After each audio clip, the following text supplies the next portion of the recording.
Olá, e retomando então o nosso diálogo franco com o Dr. Paulo José de Palma.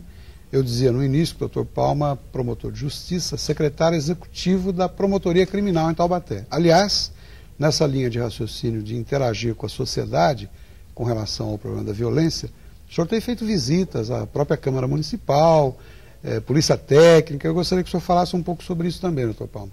Pois é, representando, digamos assim, os promotores de justiça criminais aqui da comarca de Taubaté, eu tenho feito muitas visitas. Eu tenho ido ao gabinete das pessoas, conversado com as pessoas e tentado verificar quais os problemas que essas pessoas, posto que a autoridade pública, estão passando. Por exemplo, eu estive conversando na Polícia Técnica, no Instituto de Criminalística, e lá eu verifiquei as condições que eles têm para o trabalho. Verifiquei que eles têm péssimas condições, são poucos profissionais. Eu estive também no IML, que foi totalmente reformado pela administração municipal e já tem boas condições, mas necessita de peritos médicos legais. Falta pessoal. Falta pessoal. Estamos conversando com a Polícia Militar, conversando com a Polícia Civil. Nós acreditamos aqui na Promotoria de Justiça Criminal de Taubaté que o combate à criminalidade passa por várias frentes. O fecha-bar, que nós já abordamos, é uma delas apenas. Só o fecha-bar não vai ser suficiente para que nós possamos diminuir esse alto índice de violência. Mas, no seu entendimento, o papel do Ministério Público como um todo, com relação à diminuição de violência, consiste em quê, além do que o senhor está dizendo? O Ministério Público ele é o encarregado pela Constituição da República do Brasil e pela lei penal, lei processual penal, me perdoe, de fazer o combate à criminalidade na área judicial. Nós pegamos o trabalho policial e levamos ao juiz com o objetivo, em sendo o caso, de obter a condenação do acusado. Ora, nós só conseguiremos obter justamente a condenação de alguém se o trabalho policial for coroado de êxito, se a polícia técnica for perfeita, se o trabalho do perito médico legal for muito bem feito.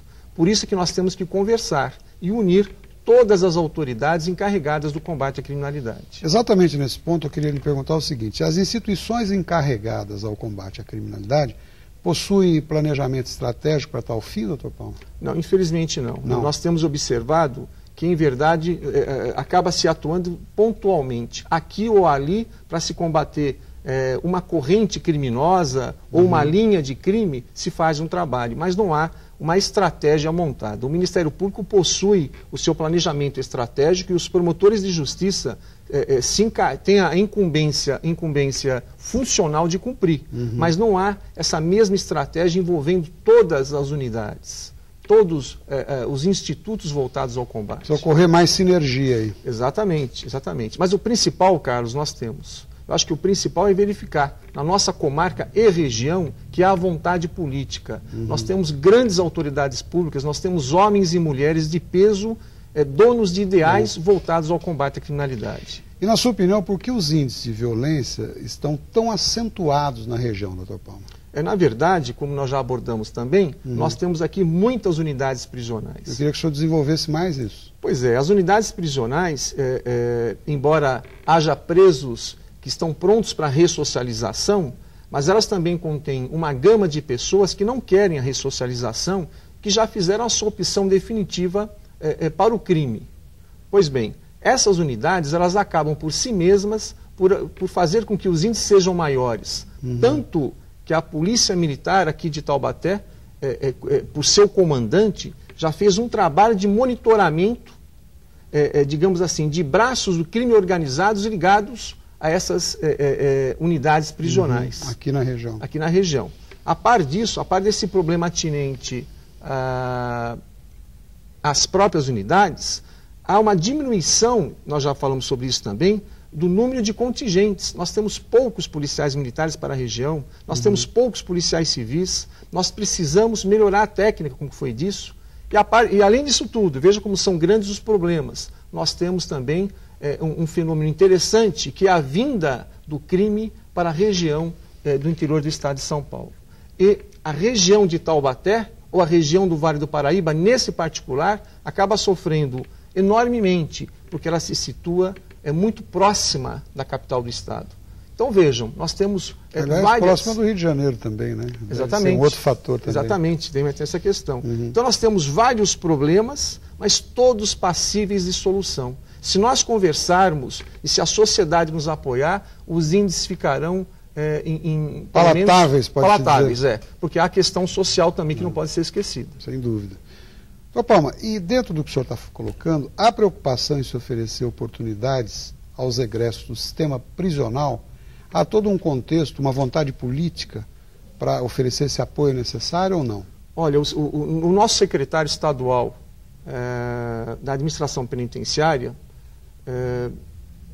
montou aqui na região de Taubaté, ou em Taubaté, 2 escritórios voltados ao apoio aos egressos do sistema prisional. Esses escritórios, eles são muito importantes. E eles estão ativos, funcionando? Estão ativos, mas não ainda, talvez, com a veemência que mereciam estar, com a intensidade que mereciam, mas estão ativos. Um desses escritórios em especial, que é a Central de Egressos, ele visa fazer com que o egresso do sistema prisional obtenha uma colocação, obtenha um emprego. A par disso, nós temos temos conversado com os políticos da região com o objetivo de se adotar uma proposta do CNJ, que consiste... CNJ, só para as pessoas saberem, claro. Conselho Nacional de Justiça. Exatamente. Essa proposta do CNJ consiste em se aprovar leis municipais que imponham que as empresas que participem de licitações empreguem pelo menos 1 ou 2% dos seus empregados que sejam egressos do sistema. Essas unidades que dão esse apoio hoje aos egressos, isto é, aqueles que saem do sistema, consegue atender mais ou menos um percentual de quantos egressos? O senhor tem ideia disso? Não, nós não temos. O que nós sabemos é que esses 2 escritórios são ativos, as pessoas são muito sérias e a grande dificuldade que os escritórios têm é achar no seio da sociedade o apoio necessário. Esse é o nosso problema. Então, o trabalho vem sendo feito com afinco, com dedicação. Nós temos esperança que melhore e vai melhorar, mas nós precisamos sempre, cara. Mas a família do egresso, o próprio egresso, procurando esses escritórios, tem atendimento normal, todo o apoio? Tem atendimento normal. Numa fase inicial, o atendimento era meramente assistencialista. Nós estamos vencendo esse atendimento assistencialista para fazer com que o preso... Tornando mais prático. Exatamente, esse é o objetivo. Muito bom. Eu vou pedir mais um minutinho de licença, o diálogo franco do Dr. Palma é sempre muito bom, muito interessante. A gente precisa ir para o intervalo e já volta. Fique conosco.